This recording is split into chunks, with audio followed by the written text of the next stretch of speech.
Welcome, Jackal's Wrestling Entertainment Pod, Caleb, as always, and Jeremiah. a lot to talk about this week. We're just going to jump right off with Monday Night Raw like usual. We kicked Monday Night Raw off with Seth Rollins saying he's playing chess, everyone else is playing checkers. He's talking about he knows where his spot's at, what he's going to do, how he's going to be the champion again, and no one else is even on his level. What'd you make of this Seth Rollins promo? Oh, I mean, very true. Like we've said, and we'll talk about a little later on, Seth Rollins is planning everything. Although things did not go exactly as planned or wanted yesterday, but still, Visionary's still in charge, still has his path ahead of him that he is fully driving through right now. So it'll be very interesting to see what happens next. Up next, we saw Braun Breaker pick up a big win over Penta. Exactly. I mean, we know Penta's and Braun's been going back and forth. Penta's against this regime, and Braun Breaker is Rollins' personal weapon of mass destruction, along with Bronson Reed. And anyone that steps in that way will get ran over. With Braun Breaker, that's literally will get ran over. That's very true. Next up, we saw setting up for the Queen of the Ring finals. We saw Jade Cargill beat Roxanne Perez. What did you make of this match? I thought it was a really good showing for both women, but people still want to point out that there were a couple miscues, and they blame Jade Cargill for those miscues in this match. No, I mean, it happens. Like I said, overall, a very good match. There's just not a lot of repetition. A lot of times we're seeing the first time these individuals mix up live on television. Back in the past, it's known fact that there would be a lot of live events. You'd have a lot of, they'd get repetition in, they'd get to know each other a little bit more. A lot of people just like to blame Jade for a lot of botches, but stuff happens. There's just different styles, but overall, very good match. Just got a couple miscues here and there, but still a good match, and Jade came out on top. Looking good, regardless of what some may say. Very true. Up next, we saw a Becky Lynch-Bayley Women's Intercontinental title match, but this was not just any match. Lyra Valkyria got involved in it, and she ended up costing Bayley her shot for this championship. We haven't seen Bayley as a single women's champion in what seems like a very, very long time. This was Bayley's shot. Some say she was closing in on Becky when Lyra Valkyria ruined it for her. Yeah, most definitely. Awesome match. Pay-per-view quality match right here.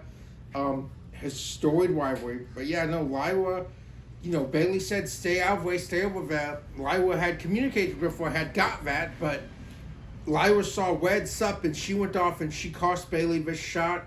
I don't think it's over just yet. Bayley most definitely has a bone to pick with Lyra, and she's not going to let that go down. And I would not be surprised if we did maybe see like a triple threat match for Evolution, possibly. Ooh, that'd be pretty good. I'd be down for that match. That could be a show stiller. That could be. Three of right now the best women in there.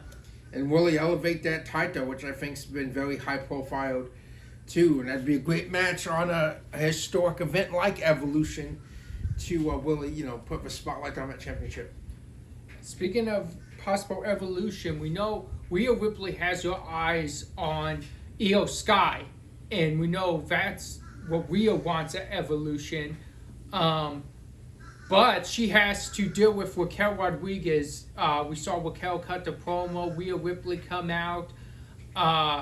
Rhea was getting the jump kind of on Raquel till Roxanne made her presence known. Then Rhea ends up going for a Slim Jim table. But what did you just make of this whole scene? And it's set up for what we'll talk about later, a street fight at Night of Champions between Rhea Ripley and Raquel Rodriguez. I think this, and like you'll talk about later, I think this did everything it was supposed to do. It's set up. I think Rhea, right now, is on that road that she should be. I don't see why not she won't get the championship match at Evolution. We'll talk more about that when we discuss Night of Champions.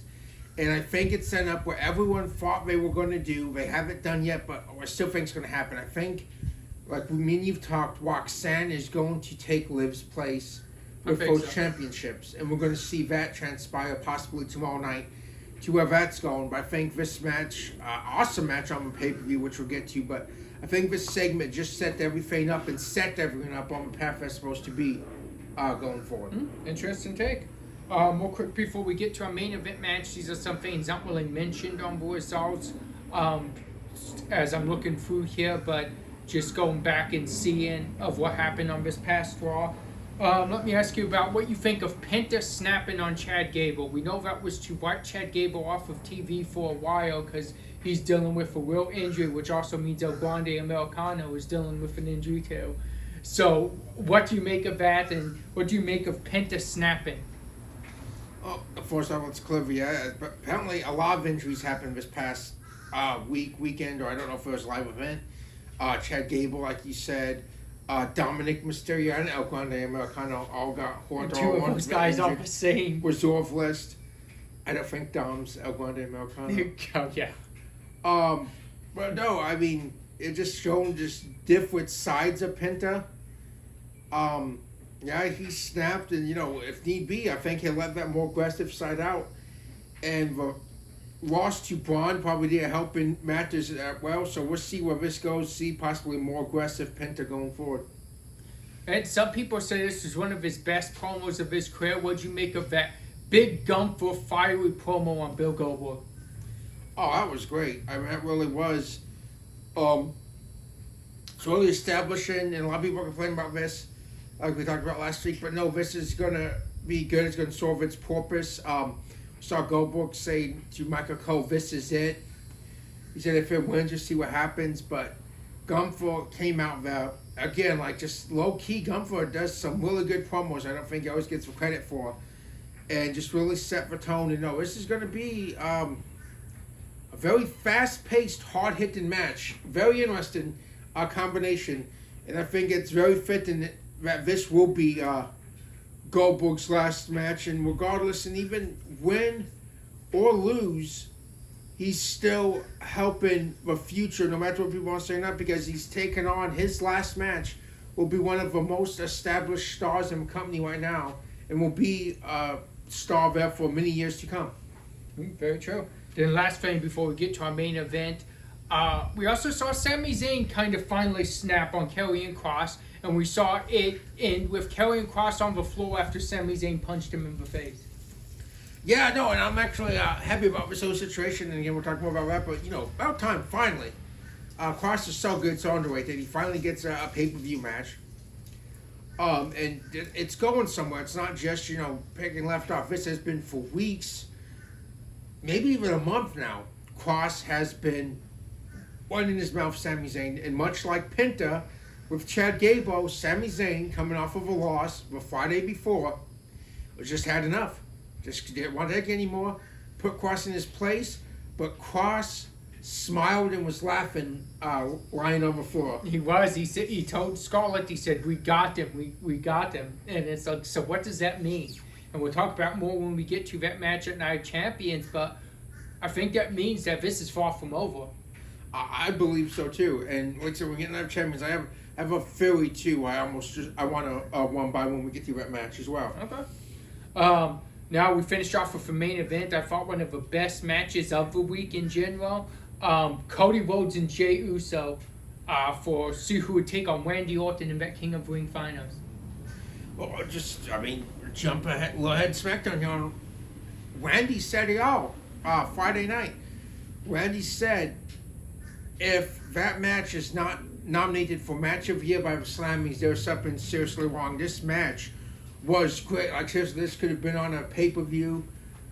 No shortcuts, no interference, just straight two of the hottest fan favorite superstars in the WWE right now faced off Monday night, in which was like I said, like Randy said, a Match of the Year candidate. Yep. That match was just awesome. Jay tried every single thing he could to get Cody down. He even tried to use a crossroads, Cody's own move. Yeah. And at the end, no, it was not enough of diving the cutter to Jay off of turnbuckle, which led to Cody's crossroads of his own. And Jay went down. But again, great sportsmanship afterwards. No heel turns, which you knew the butties anyway. Jay, grabbed when he upped him up. He grabbed his hand and just pointed over towards him and congratulated him. So great match and huge win for Cody Rhodes. Well, next, starting NXT off with a TNA World Championship match. We would see Trick Williams retain against Josh Briggs. And after the match, we would see the return of Joe Hendry. Yeah, I know. It's shout out to Briggs, did good. Trick Williams, we've seen he, as TNA champion, we all know what he's doing, but he's also showing that he can be that guy that you put in and you help raise anyone's game up too, help them get up to his level. And we've seen that from Trick. And a good match, nice win by Trick. And Joe Hendry's back, which is huge because it sets up for Slammiversary on TNA, where Joe Hendry said he's bringing the title home to TNA. We'll see what Trick thinks about that, but great setup. And as we saw later on, Trick was not happy and even sent Wesley on him. Yep. Next week, which would be a very interesting match. Next up, we had Javon Evans and Tavion Heights. I thought underweighted, but pretty good match between these two.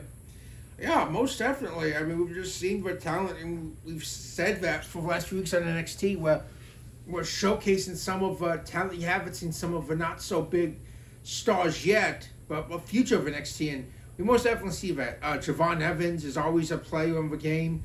Any spot on the card you put him in, he excels at.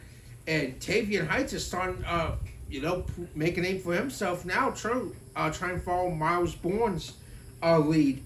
And, but yeah, Dempsey put that step on it. Javon Evans may have been a friend, but he's not going to lie down for Heights and came away for victory. Yeah. Speaking of Miles Bourne, it seems like him and Lexis King, we saw a backstage segment between them, and it looks like they're going to start a rivalry. I think that's good for both men, because I think both men have talent that we don't really get to see. I think if you put them in a match together, you're going to get a really good match out of it. Yeah, exactly. I mean, you talk about two guys that can steal the show and show why you should be talking about them, why you should be thinking of them. Two young future stars. I'm with you. I most definitely like the way this is going. And I think that's what we're kind of pivoting to a lot because, we don't know. It's just speculation. They're talking about, after SummerSlam call-ups or possible draft, we could be seeing some of more main event established NXT people going to the main roster, which means these guys in return step up next. True. And I just think it's smart to just how Shawn Michaels involves everyone in it. So when these guys do leave, you already know who the next in line are. That's true. Up next, we would see Ricky Saints pick up a win. It's a very fast match, but after the match, we would see Ethan Page once again get the jump on Ricky Saints, and then we'd see them two in Ava's office later on, talking about wanting to settle this once and for all. I think we're heading for that. I think we're going to finally get maybe a culmination to the rivalry between Saints and Page. Yeah, most definitely. Like you said, Saints made short work of Ashanti. Even Page got a glitched out video to trick him. Yep, and then ended up attacking him again. Now, again, this is just speculation, but this is what I'm thinking. This is what I've been thinking about with this. Ava said she's tired of this. This has to end. So what if it's only for the championship, or what if it is old school loser leaves town, loser leaves NXT match at the Great American Bash, I believe is the next PLE for NXT. And that both of these guys are main roster ready, so I mean we could see that. That's one way to culminate this rivalry, make sure they're not around each other again. If whoever wins, the loser is off of NXT. That's true. Up next, we would see Obafemi come out. We saw Inamura. Then we saw, what's his name, the LFG guy? Jasper Troy. Yeah, Jasper Troy. We saw Jasper Troy come out and attack Inamura at the end. We aren't really sure who Obafemi's next challenger is going to be. Will it be one of them? Could it be both of them in a triple threat? Where do you think this is headed? I don't know. It's very interesting. And just talk about Trick. Opa's done the same thing. He is the champion, but he goes out there and he puts on a good match against anyone, elevates the whole roster, but he's just dominant. Obafemi is a force. He's called Ruler for a reason. And no, this is very interesting.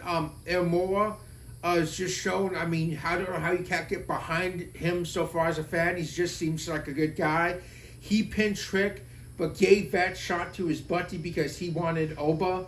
He made his case to Oba. Oba's not going to back away from anyone. Yep. You know that. And then Casper Troy lost, but he's not done yet. And kind of like when we've talked about this too, but I like Casper Troy's kind of like a fullback to Abyss. And He really is. for any of you, a game was out there. The DLC just came out for 2K25 last week, and Abyss is in the game. TNA legend. He's a producer of WWE now, but he comes out with the chain like Jasper does. And then he does the Black Hole Slam the same way. Yep. Which, I mean, there's nothing wrong with that. And he kind of wears the jumpsuit too. Yeah. So that's a homage. That's most definitely a great wrestler. If you're not familiar with him, I really urge you to go back, watch some old TNA footage. He was a beast in his day. Most definitely a hardcore wrestler. Very similar to like a Mankind / Kane kind of character. He himself has said he's happily retired right now. So why not someone kind of take that and run with that? And I think that's what Jasper Troy so far has done, which there's nothing wrong with bringing back something like that. Yeah, doing like a fullback. No, you're right about that.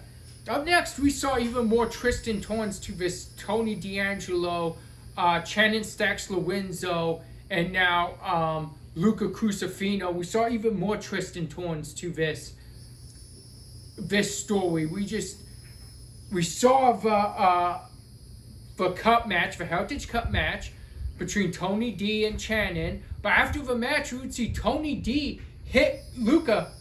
Like, why is he didn't necessarily do anything to Tony D. Tony D's blaming him. I mean, he did, but he wasn't trying to. I don't know. I mean, I've said it before, and I don't mean backtrack. I said, well, he hasn't done anything yet, but this kind of looked blanked at Tuesday night. It kind of looked like he did a little extra. It looked like it exactly was an accident. Wow. I'm now fully on Tony D'Angelo's side. I think Luca is with Stacks. He keeps trying to play it. I think Luca's one that got them the shot against Noam Dar before he got injured. And then I think he accidentally screwed Tony D'Angelo over. I'm picking sides. I'm on Tony D's side. I think it was very blanked after Tuesday night. I think Tony D's going crazy, just paranoid, and I think he's going to end up losing what he does have because of what he already lost. I think it's going to drive him to lose even more. By the time it's done, he may even lose Rezo, which we haven't seen in the last few weeks. I think he's already lost Luca. I think he lost him when he went out to the desert, and it's just been a ploy. Wow. Up next, we had women's number contenders fatal four-way: Jada Parker, Izzy Dane, Jordan Grace / Legend, and we saw Jordan Grace walk away, getting yet another shot at the NXT Women's Championship. Is this the time? I think so. I think she finally wins the Evolution. Okay. Great match. She said herself, desperation, she said, is very strong motivator. She's had so many chances. She's, said this herself, and she hasn't been able to win it yet. She said she's extremely desperate. A desperate woman is a dangerous woman. And I think Jordan Grace will walk away as champion at Evolution. Okay, interesting take. I like it. Before we start on SmackDown here, we're just going to give an announcement. This upcoming July 4th episode of Friday Night SmackDown will move the show back down to 2 hours for the foreseeable future. We don't know if it will ever change. Maybe USA will not like the returns they're getting on that 10 o'clock hour. They may bump it back up. We don't know. But for the foreseeable future, we have 2-hour SmackDowns again. And I thought pretty good way to go out on a 3-hour SmackDowns. I like the 3-hour SmackDowns because I think there's been a lot more story in them than some of the 3-hour Raws. Some of those you didn't really get where it was going, and you would have one thing and that was it. These SmackDowns I thought was a great way, like old school feel, where you would start with something and that same thread would go on throughout the show. So I just hope they keep SmackDown that way, even with it being a 2-hour show. What do you think? Yeah, I agree with everything you said, and I hope we still get that spotlight on the tag division, because the tag team matches, tag division on SmackDown has really been awesome during that 3-hour period. So I hope that stays the same. I really do not agree with you, but yeah, like you said, you keep that continuous thread, you keep it through the show.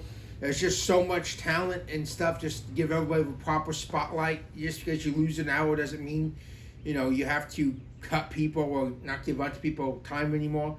Just keep that going like you have, and like you said, just keep that good storytelling. And like I said, what way go out? I mean, what the action-packed SmackDown Friday night. That was. Starting SmackDown, we kicked off with Cody Rhodes and Randy Orton. And again, you thought maybe Cody wasn't going to say anything because Randy interrupted him again, just like the week prior when Cody was going to talk. But no, Cody got his words in, and him and Randy went back and forth. Pretty good promo. Yeah, great promo, great way to set the match for what was coming at Night of Champions. The history between both of these men go back a very long time, especially to, pretty much Cody's career. He started his first match on Raw was against Randy Orton, and then about maybe a year and a half later, he was with Randy Orton. Yeah. Up next, we saw JC Mateo get the big win over Jimmy Uso, of course, with the help of Solo Sikoa. They would try to continue the jump on Jimmy, but Jacob Fatu would make the save after the match. Yeah, very interesting. And you most definitely, you had feelings about something the next on the event that we'll have to get into. But yeah, very interesting. Looked like an alliance between Jimmy and Jacob, but maybe not. Maybe it was I saved you, you saved me, we're even now. But huge win for JC Mateo. Exactly. Up next, we would see a title change. We would see Julia win the Women's United States Championship by beating Zelina Vega. It wasn't as long of a U.S. title win as I thought maybe Zelina would have had, but what do you think of the Julia era coming up? Well, I think it's going to be huge. I mean, right now she's just on a roll. She has a hot streak going. And I don't know right now who's going to be able to really take that from her. It just seems like all the momentum's in her favor. Zelina did a good job with the championship. Like you said, I thought maybe she had a little bit of a longer wing as well. But right now we're in the era of Julia, and I don't see that changing for the foreseeable future myself. No, I'm with you. Up next, we saw Wade Barrett as a mediator between Jade Cargill and Asuka, and eventually Naomi would come out, but pretty good back and forth between Asuka and Jade, but was just obvious throughout this night that the Riyadh crowd had very select women they liked. There were some that they just, even if maybe, the United States or other places cheered for them, it was just obvious Riyadh really was specific to only liking certain female wrestlers, which was odd. We'll talk about more when we get to the show, where Rhea Ripley got huge pop, Asuka got huge pop, Julia got big pop for winning, but women like Jade Cargill, Naomi, Nia, they really got booed heavily, and not necessarily all of them's heels. Like Jade Cargill was the face. Yeah, no, it's just odd. I mean, different country, it's always just different taste. And different people they go for. Sort of as, like you said, that's odd. We saw Vegas booing Cody Rhodes during WrestleMania for whatever reason, but that's not the case anywhere else. Yeah. As you look at Riyadh, like you just said, go crazy. They sing his song and everything. So just different places, different crowds. But still, they still did their part, still acted professional. But like you said, Jade is a face, which you understand. Nia and Naomi, they're both heels. But yeah, once again, they set the pace for that match at Night of Champions, much like Randy and Cody did. This, however, there is no history. This will be a first ever match between these two. But yeah, I'm going to get into that too. That was another good match as well. Up next is what I thought one of the best matches of the week was as well, like especially for SmackDown. I thought this just really stole the show. This was DIY against Rey Fenix and Andrade. I thought that was one heck of a match. Yeah, most definitely. Again, like I said, I hope stuff like this stays once we go back 2 hours, because no, that was a heck of a match. Impromptu team of Andrade and Wade Phoenix beat DIY, which you have to wonder if they choose to go forward, Andrade and Wade Phoenix, does that put them possibly to take out contention, beat them before more champions in a huge win? Yeah, it'd be interesting to see them against Dexter Lumis and Joe Gacy. I think that'd be one heck of a match too. That would be. Up next, we saw Juan Killens come out in the now known like hoodie and stuff like that. He comes out at random points of the show. He was expecting John Cena that he was calling out. He got Aleister Black, who delivered a huge black mass. And then we'd see Damian Priest say, hey, why don't you handle your business with Juan Killens face to face? And Aleister would say, it's not going to be any different if I do. So what'd you make of this? And are we possibly seeing maybe an Aleister Black heel turn? Again, I don't know if you want to call it a heel turn, because he is the victim in this. His match got interrupted when he went to talk to Aldis about it. He was interrupted again by Juan Killens. The thing is, you can handle this face to face. He's not going to Juan Killens face to face. He's attacking him from behind. Yeah, that's true. But Priest might get face to face. He might get the same fate as Juan Killens. Interesting to see. But yeah, no, I most definitely think that's the direction we're going. Building to a Juan Killens Aleister Black match, which is very interesting. But again, I'm sorry, I can't see the heel tendencies, because Truth started it. Black, but he was not even on Aleister Black's radar. He wanted that match with Kit Wilson, which Truth stopped, and now Truth has an enemy.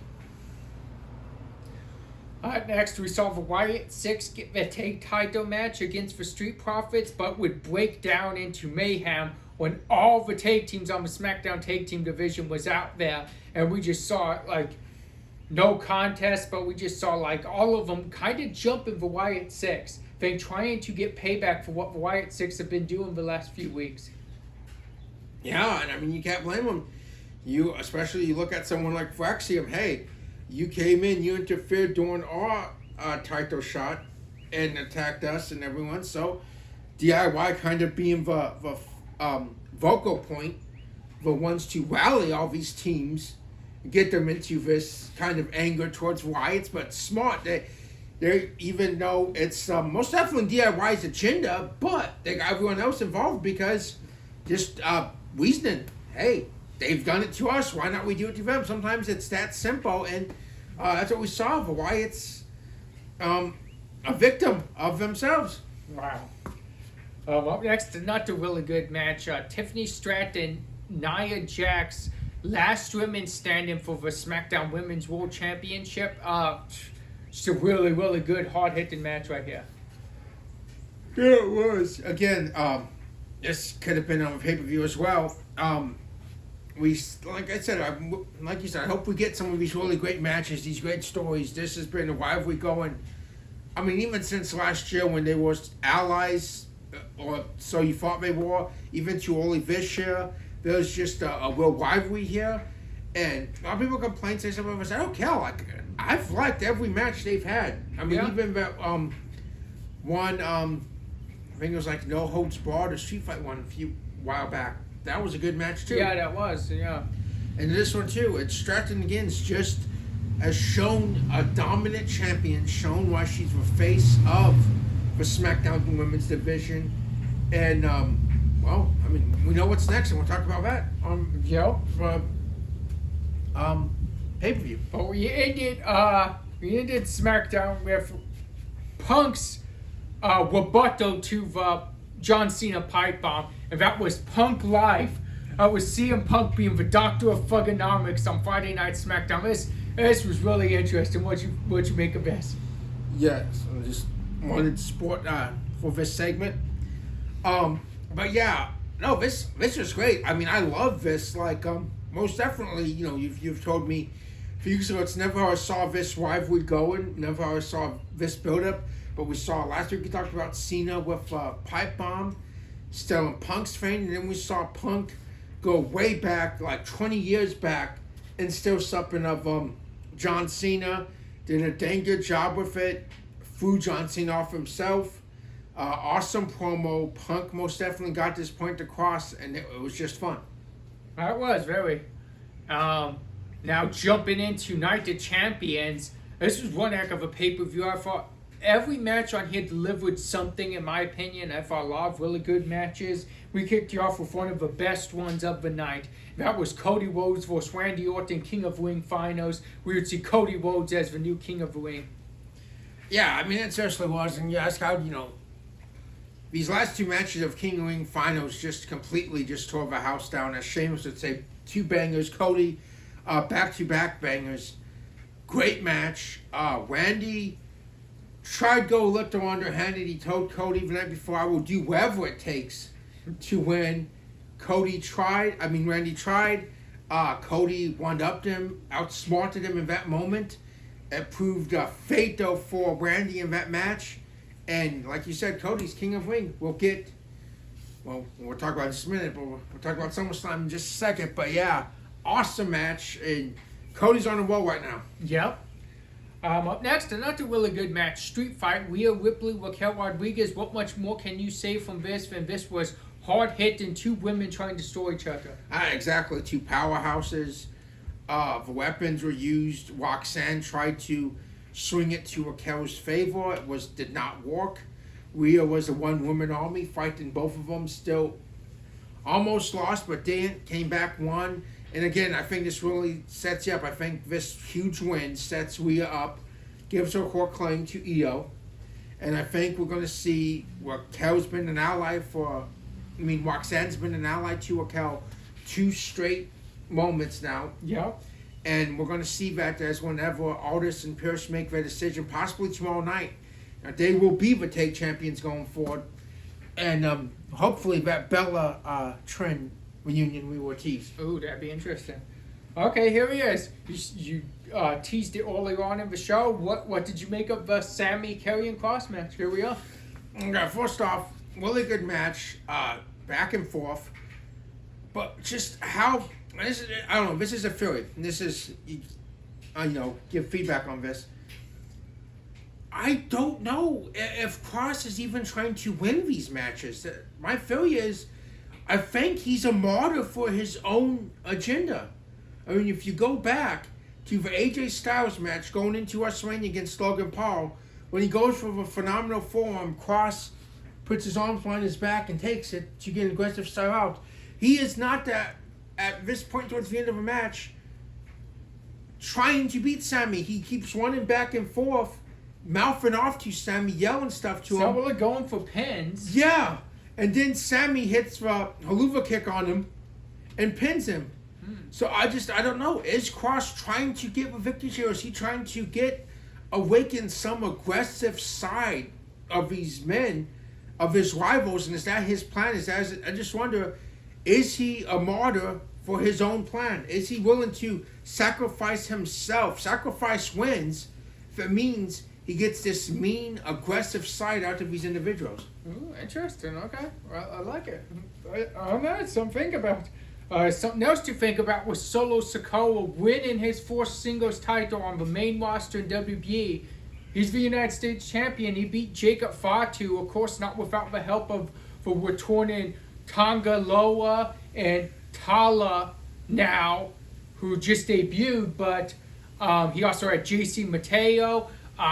Solo stacked, and it looks like he's not losing that U.S. title anytime soon. No, he has it on me. Yeah, I think whenever Tom was healthy, I think he's going with Solo, his 2 brothers. Yeah. All with him. I don't see him not. But I just want to ask you, because you commented about this yesterday as we're watching, where was Jimmy? Did Jimmy just consider us even? And that's what I'm wondering, because, and this is what I'm thinking, this is why maybe Jimmy wasn't there. Jacob Fatu told him, I didn't need your help. I had mine. We're good now. As long as you just do your thing and I do my thing, we're good. But they're not good. Neither one of them's good. If they're going to go against Solo and, like you said, his army, they're not good. They need each other and possibly even more than that to even take down this group. They do. I mean, right now, even with each other, you're still down 4-2. Yeah. You need some help. You need some backup. And, Jay's on Raw. And Roman's on hiatus right now. But even then, he got Azula Fala back. He don't care about Solo. He don't care about him right now. Solo's not calling himself a tribal chief. We don't even, everyone calls this Bloodline 3.0, but we don't know what this faction's name is. But still, it has nothing to do with Roman, so Roman's not going to care. I'm going to predict, and maybe a bold prediction right now, but I'm going to predict that by SummerSlam, Jimmy and Jacob's going to at least get the help of Jay going into SummerSlam. I could see that. That possibly could happen. His family, Jay right now is not in world title contention at all after losing the King of Ring and losing the championship. So we have to see what's next for Jay, and it could be helping his brother and cousin out. Very interesting to see where this goes next. Up next we had Jade Cargill becoming the Queen of the Ring, defeating Asuka. We did see at the end, it looks like Jade had a hard time keeping her balance on the pin, but she was still on top of Asuka. So if everybody saying, oh, she couldn't even pin her right, hey, it doesn't matter. She was still on top. Referee counted 3. And before that, leading up to that, it was one heck of a match. Yes, it was. Again, everyone just picks on everything a lot for whatever reason. The internet just wants to pick on Jade, which I don't get because it's just a kind of this tribalism wrestling companies thing you see with a lot of these people online. Everyone praised her in AEW and said she was so good. She was like the female Goldberg. Exactly. And it's still the same fighting style, but everyone cuts her down because she went to WWE. So I think a lot of it's just that tribalistic, you don't like this, you don't like the other one. And yes, this is a WWE pod, but no, nothing against AEW, no ill will. Just, it's so hard with jobs to keep up with everything. So WWE, we watch, and that's why we give you guys this pod. But there's no tribalistic cutting someone else up on because they're with another company or watching another company. Great part about being a wrestling fan is there's so much you can watch whatever you want. Exactly. But it doesn't mean you have cut everything else up just because that's your side, that's your team. But I think a lot of that is what people just have against Jade for whatever reason, which is just petty and stupid. But no, she did a good job. Things happen.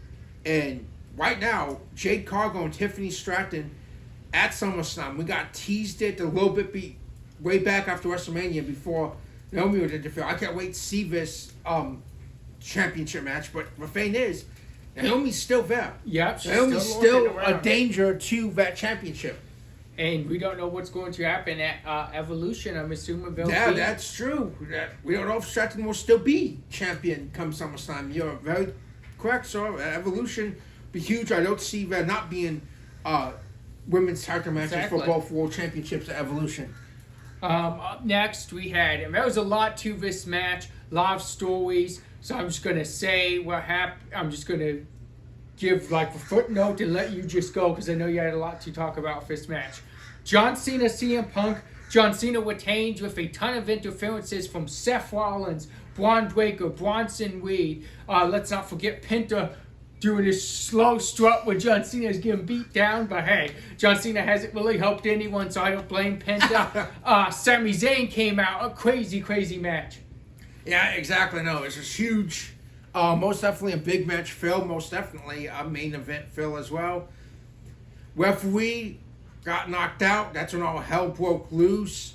Punk signaled for another referee come down. What he got was Seth Rollins, which Seth Rollins might be the most dangerous Money in Bank in the history of Money in Bank men's and women's because the man has an army. He does. He has 2 monsters that can beat the hell out of you and leave you there for him to cash in. And he tried that. He attempted it. It did not work out in his way. Speaking of AEW, Penta's entrance goes back to a meme of Jeff Hardy's AEW debut where he did his entrance instead of running down to help his brother who was getting attacked by like 4 or 5 guys. But hey, sometimes you just have to get your entrance in. But yeah, no, we saw that. We saw Sammy come out. Sammy took care of his business, but is still against Seth Rollins and his agenda. You have to respect that from Sammy. Punk tried maybe to get to maybe a side that he thought was still there of John Cena, or maybe he didn't. We don't know. But John Cena did not want to pull one over on Punk at all. He tried for that low blow just like he got Cody. Punk wasn't having it. But Seth Rollins screwed CM Punk once again out of a match. John Cena having no problem to capitalize, threw Seth Rollins over the rope, and picked up CM Punk for the AA and kept his championship. And then took off. Yeah. Took off to make sure Rollins had no chance to do anything. And afterwards, Rollins just called off for dogs and took off himself. But yeah, I mean, it looks like right now, they said last time seeing CM Punk.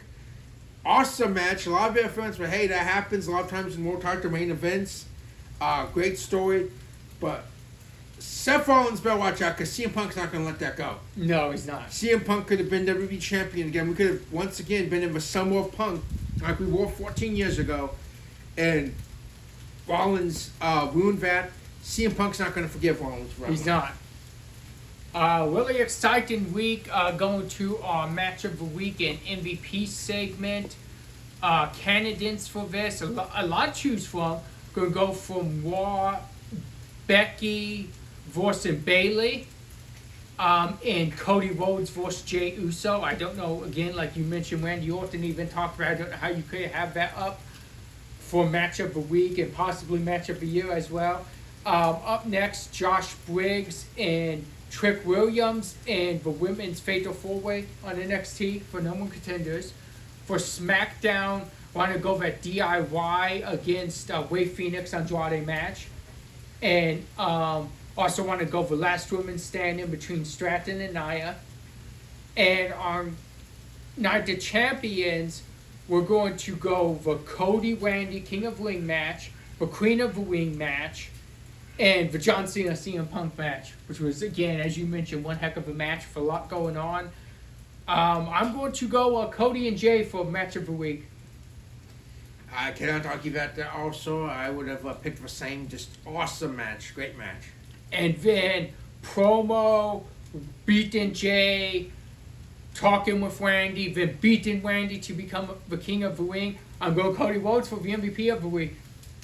Yeah, again, that's a very hard argue at that. A great week for Cody. Bounced back after WrestleMania, most definitely this past week, and it looks like it'll be him and John Cena again at SummerSlam. And I can't wait for that one. Me either. That's most definitely, I think, the main event of night 2 of SummerSlam. Yeah. And what do you have for our fallback match of the week? Well, this is something fun. This was back. I'll go back in the way back. This upcoming SmackDown, like you said, we're turning to 2-hour format, but it's also on the 4th of July, which, we wish everyone a happy and safe 4th of July. This upcoming holiday weekend. Please celebrate responsibly. But back in 2008, you had a 4th of July episode of SmackDown, but you had the main event was the Fiend. It was the fatal four-way for the United States Championship. Matt Hardy, then United States Champion, defending up against Chavo Guerrero, Mr. Kennedy, and Shelton Benjamin. A fun match and a cool just theme they had for the night. Okay, I like it. I like how you go with a theme there, and we like that you guys joined us for this episode. We hope to see you guys again, and come back for next week because things are heating up. We're going towards Saturday night's main event, Great American Bash, and Evolution in a couple weeks. So it's a fun time to be a wrestling fan. Yeah, most definitely. And that's a huge weekend that we cannot wait for here at this podcast. We'll see you next time.